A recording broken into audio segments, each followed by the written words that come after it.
बाजीराव पेशवा मराठा सेना के प्रधान सेनापति थे। एक बार वे लड़ाई में विजय हासिल करके अपनी सेना सहित राजधानी लौट रहे थे। रास्ते में उन्होंने मालवा में अपनी सेना का पड़ाव डाला। बहुत दूर से चले आ रहे उनके सैनिक थक कर चूर हो गए थे।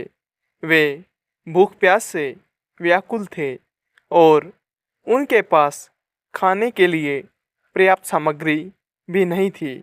बाजीराव ने अपने एक सरदार को बुलाकर आदेश दिया, तुम अपने साथ 100 सैनिकों को लेकर जाओ और किसी खेत से फसल कटवाकर छावनी में ले आओ। सरदार सेना की एक टुकड़ी लेकर गांव की ओर चल पड़ा। रास्ते में उसे एक किसान दिखाई दिया। सरदार ने उससे कहा, देखो, तुम मुझे इस इलाके के सबसे बड़े खेत पर ले चलो। किसान उन्हें एक बहुत बड़े खेत के पास ले गया।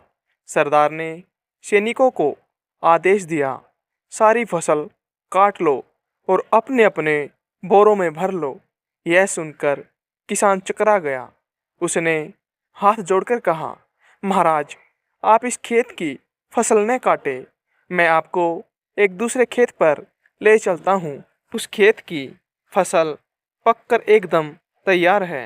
सरदार और उसके सैनिक किसान के साथ दूसरे खेत की ओर चल पड़े। यह खेत वहाँ से कुछ मील की दूरी पर और बहुत छोटा था।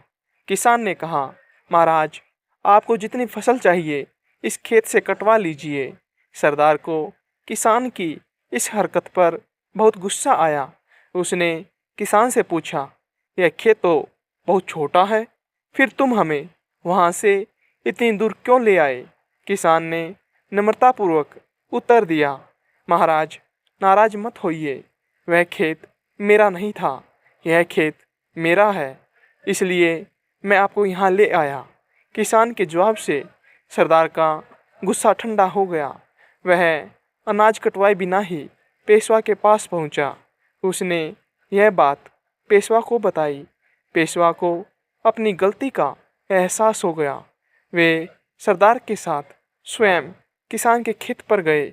उन्होंने किसान को उसकी फसल के बदले ढेर सारी असरफियाँ दी और फसल कटवाकर छावनी पर ले आए। शिक्षा, नम्रता का परिणाम हमेशा अच्छा होता है।